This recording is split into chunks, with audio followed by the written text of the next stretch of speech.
Hello, hello, hello. It's your new day with Donna Reiners and Dr. Cami Owen, where we solve all the world's problems, or maybe just one.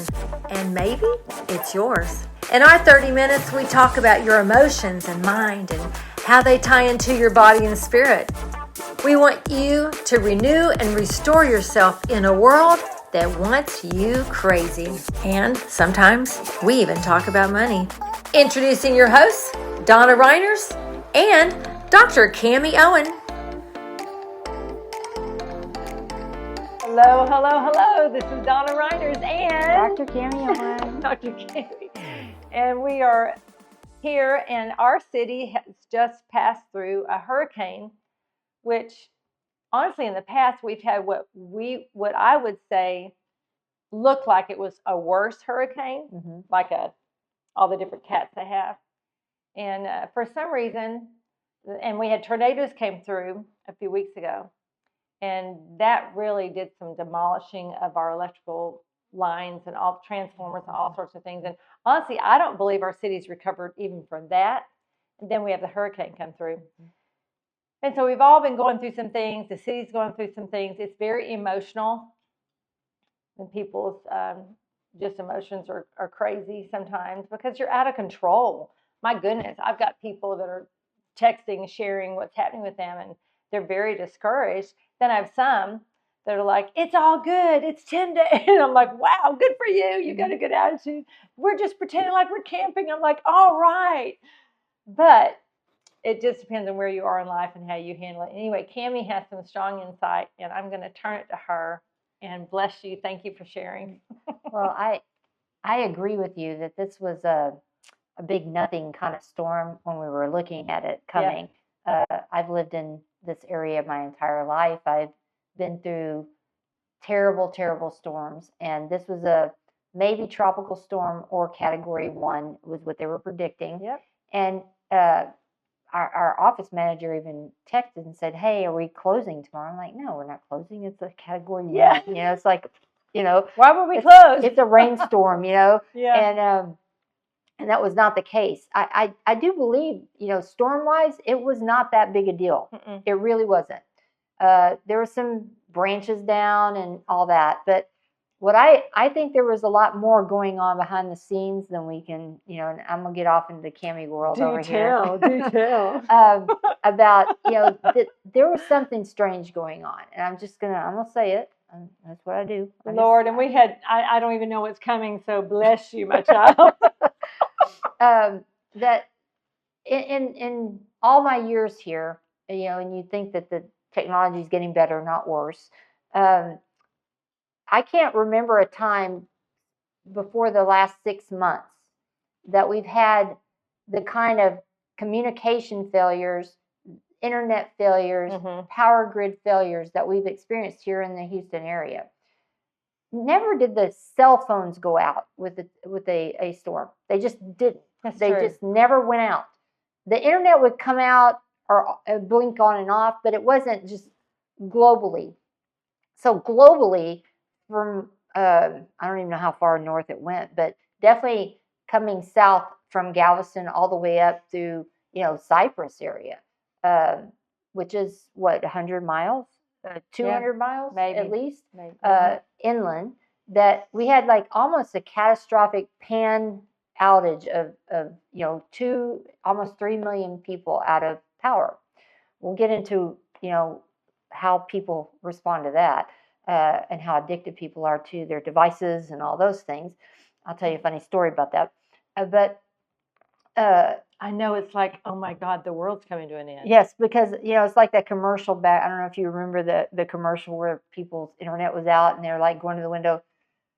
What has happened? You know, it's like in 5 minutes they need to know. But anyway, what was odd to me, it started becoming odd to me. That, okay, the communication has gone out. That's weird because that has never happened before. In the last big rainstorm, as soon as I got to my neighborhood, all of a sudden I was actually on the phone with somebody and it just dropped. I'm like, what just happened? You know, and then we never got cell service back. So that was one thing, and then the fact that there's just this global loss of electricity. When you say global, but I'm thinking the world, but you're saying global, global to our area. That's just not, it's not normal. That's 6 million people. Yes, and like half of them were out of power. It's almost 3 million people. That's a lot of folks without power. It is. What was interesting though, and my parents live in close to Galveston, and there's no power anywhere except for Buc-ee's. And then when you come into Katy, there's no power anywhere except for Buc-ee's. And so I don't know if Buc-ee's has generators. H-Town. Yeah, I don't know if they have a generator or not. Maybe they do, but I don't think so. It was just odd to me. That was just like one of those little things that made me go, you know, because that's how my brain works all the time. I'm like, that didn't, you know. So then I start thinking, oh, why would I? Which Buc-ee's? The one out 10? Katy and Katy, that one was. I will say what came to my mind is because the last storm, they're on the hospital grid New Caney and all those things, they flood, not New Caney, excuse me, that area of their Kane or whatever it is, Kane Town, whatever it is, all that flooded.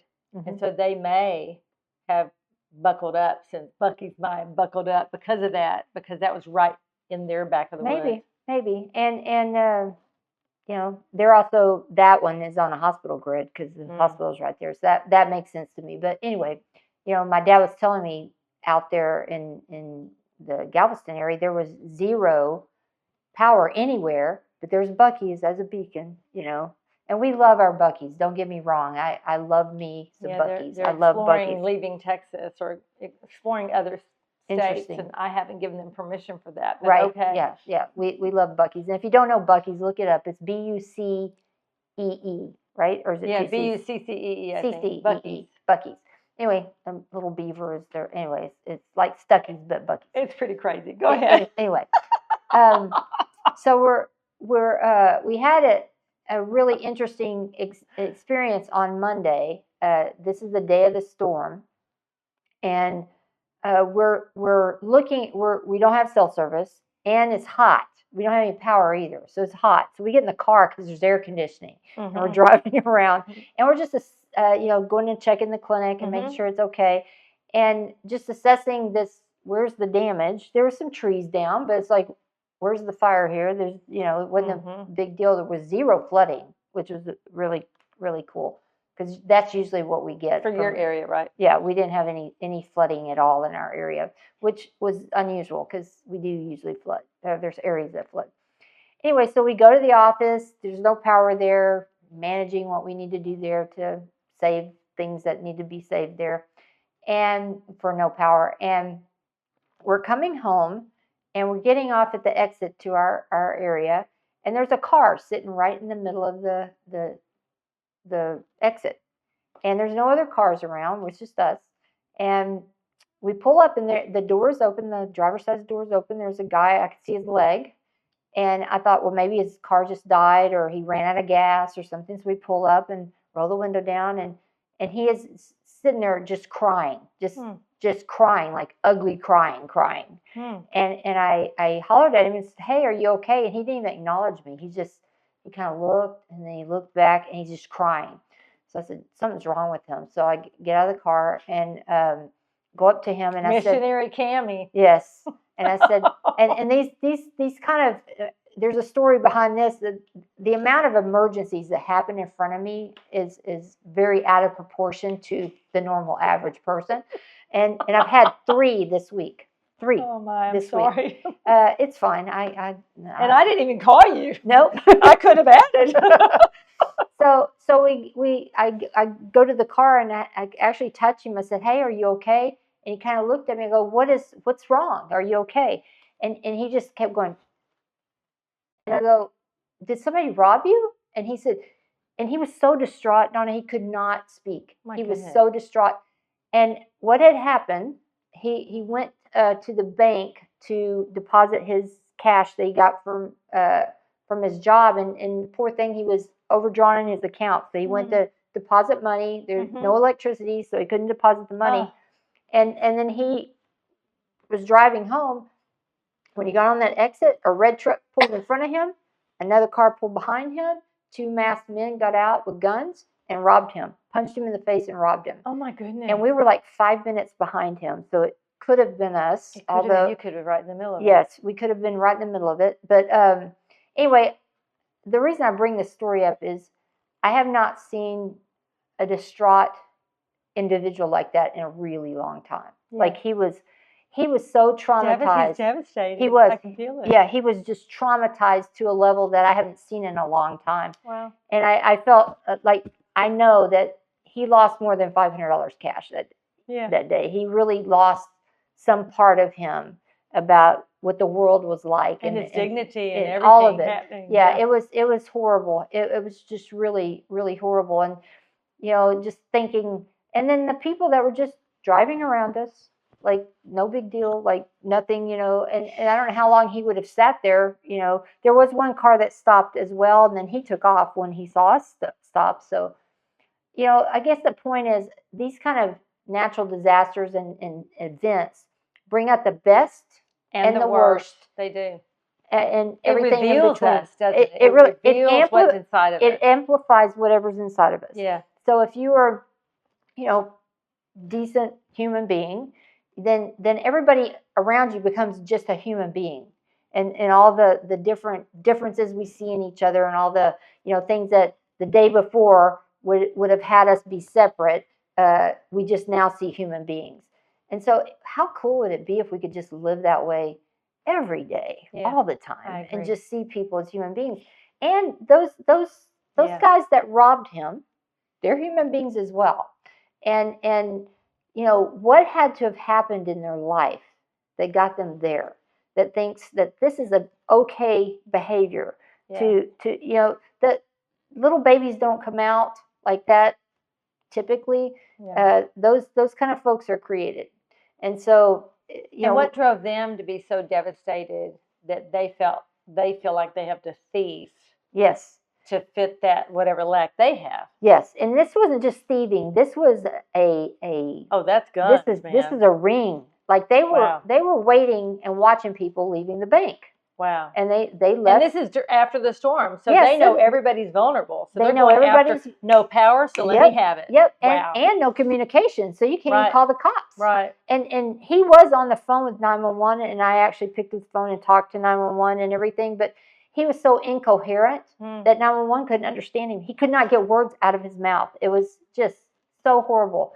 And I just thought, thank God, that he wasn't shot, because we could have rolled up on a guy dead in a car, and that would have been a different conversation we'd be having. But it was another lesson for me. And me and my husband were talking about, I don't live in that world, like that world of somebody's going to just run up to my car with a gun, even though, we Texans, we got guns. Everybody's got guns here. I was making an observation that, this was in a kind of a modest Toyota Camry that had seen some days in its life. So that was a different kind of prospect to rob versus somebody driving an F-150 in Texas. You can 90%, 95% think somebody in that car has probably got a gun on them. That's Texas. That's reality. So they jumped on that because they knew they could get away with it. Yes, that's what I'm saying. Profiling people that could be an easy mark, if you will. I wonder how many they got that night. I don't know. It was a day, so they were just starting out, and it was very the truck that pulled in front did not have a rear license plate. They know exactly what they were doing. This was a professional ring that was doing this. And I was talking to clients today and just kind of sharing our experiences. And I had a client, the same thing happened to her husband's brother.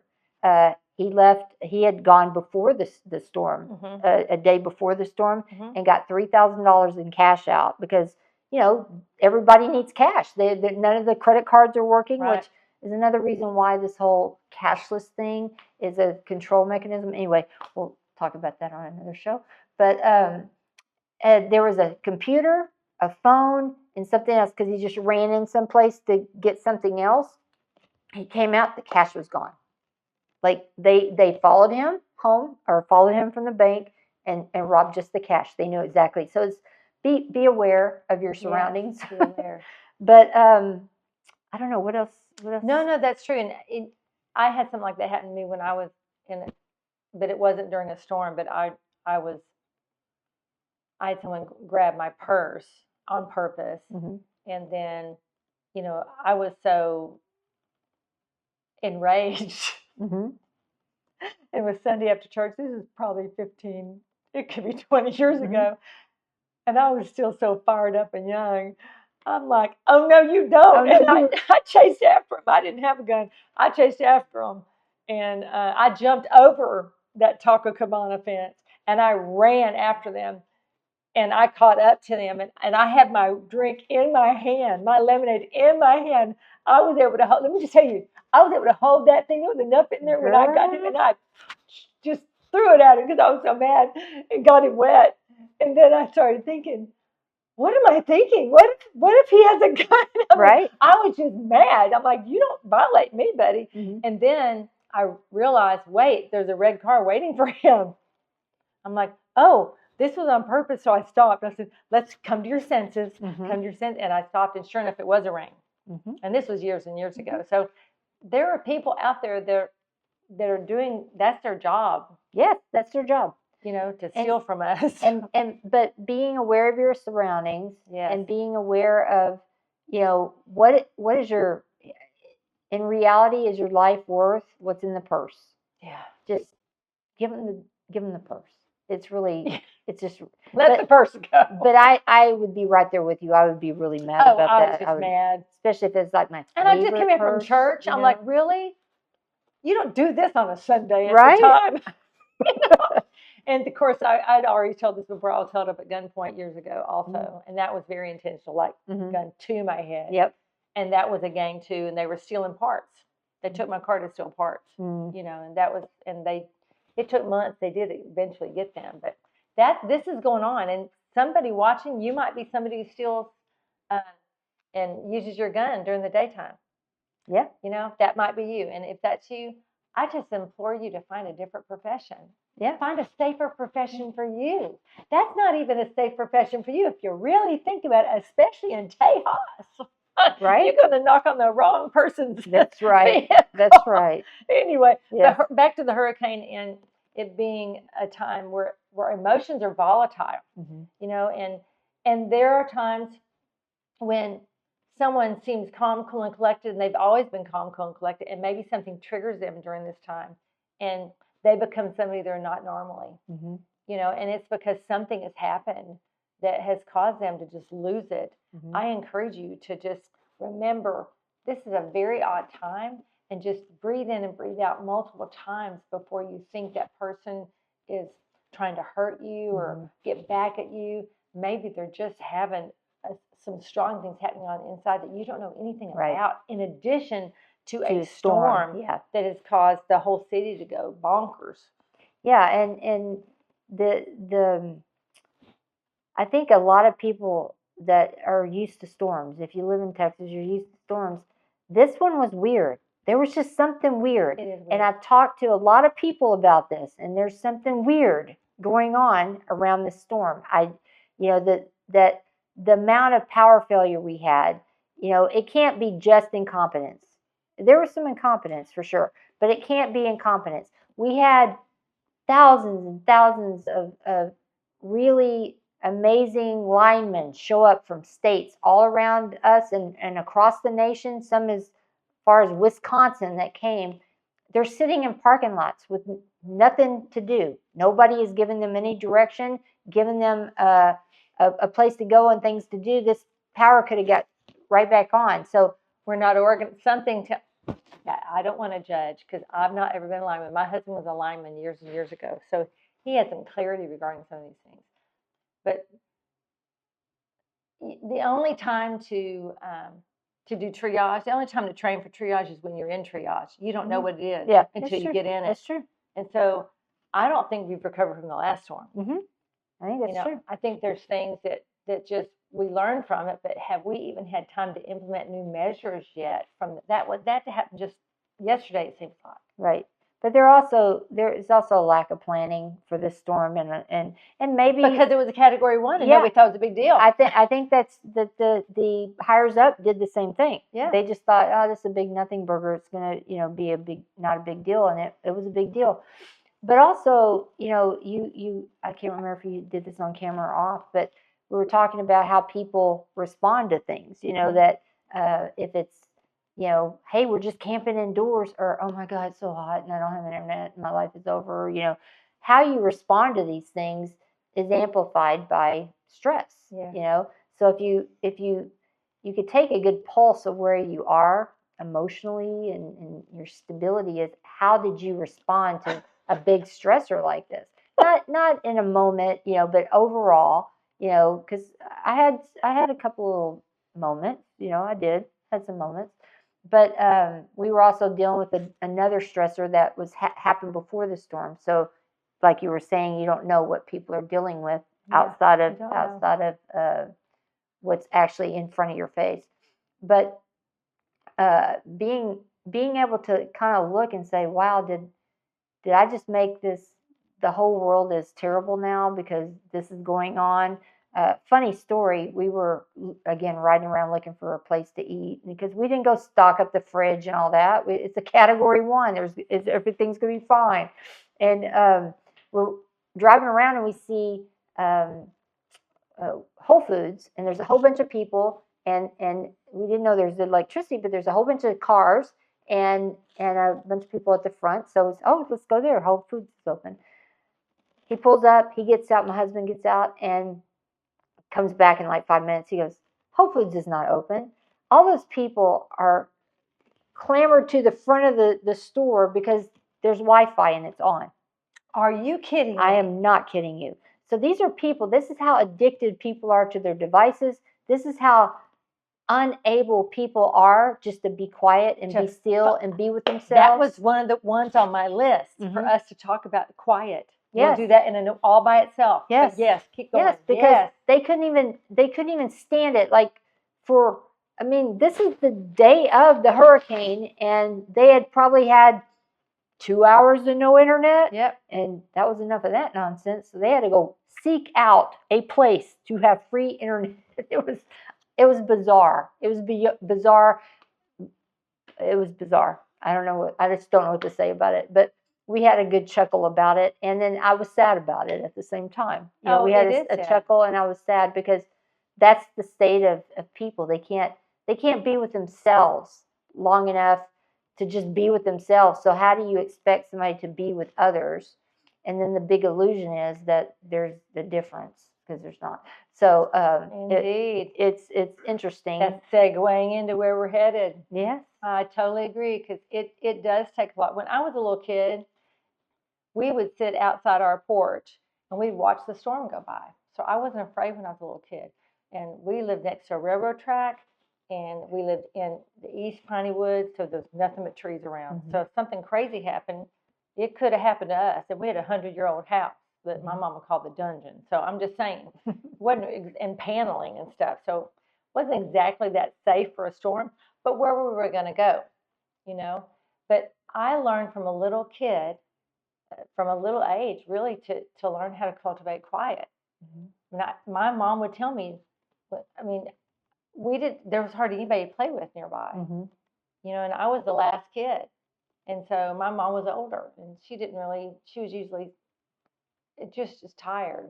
Anyway, she would tell me to go outside and do some constructive thinking when I asked if she would go play with me. And I knew what constructive thinking meant when I was a little girl. I knew. And she'd say, go sit underneath the tree. She would, and I did. And because of that, I developed really deep thoughts from a very, very, very young age. Now, nowadays, parents give their kid the latest device to shut them up. And on one hand, I get it, because it's hard to be a parent. We just had our grandkid with us. He's 4, and he is a delight. But he's also a handful because he's 4, and he's fun, and he's full of vitality, and it was just so much goodness and sweetness. But from one moment to the next, you're wondering, well, okay, now what do we do? You know, and so, but I grew up with the thought of this being quiet. I don't know many children that cultivate silence. They don't. And he even had a situation where it wasn't a tantrum. It was just he was kind of, because they don't know yet. When you're little, you don't know yet what to say. You don't know what to do. You don't know how to react. You don't know how to respond. You don't know what to do when you get hurt. You don't know what to do if you don't get your way. You're learning. You're developing. All these things are developing. And there was a moment where, and I said, Craig, tell him to breathe in and breathe out. And he looked at me. I'm like, go ahead, try it. Just tell him to breathe in and breathe out. And Craig looked at me and I said, okay, breathe in. Breathe out. Do it again. Breathe in. Breathe out. I said, see? 1, 2, 3. Breathe in. And after how many times? 4 times. Owie, gone. It's like, okay. And owie, gone. Owie, gone. Yay! Yeah. But we don't think that way. We panic. It's true. It's actually true that people don't have the ability to be quiet and just be with themselves. And I think we're seeing that in the ramifications of that, you know, I hear it's summertime. And so I hear a lot of my clients come in and, you know, trying to keep their kids busy the whole entire summer and having to entertain. Girl, when I was a kid, my parents got up, went to work, said, there's food in the fridge and have a nice day. And I just took care of myself. That's right. And we had a swimming pool in the backyard. We would swim. I was 8 or 9 years old. There, an adult in sight. Nobody nowhere. That's right. And nobody died and everybody was, and we were fine. And I'd go out and hike in the woods and build forts. Yes, me too. And be out in the outside. And kids, first of all, you know, we're in a different world. I don't know that I would let. We recognize that. Okay. I don't believe I would let my kids go do that right now. Yeah. But would I encourage depending them, on where you live and the not just the city but the subdivision and all those things, of course it matters. Yes, it does. But we also, you know, don't encourage our kids to go out and play. I don't ever see kids riding bicycles down the road and playing outside. And Thank you for joining Your New Day with Donna Reiners and Dr. Cammie Owen. We look forward to seeing you next time. Remember, we solve all the world's problems, or maybe just one, and maybe it's yours. Until soon.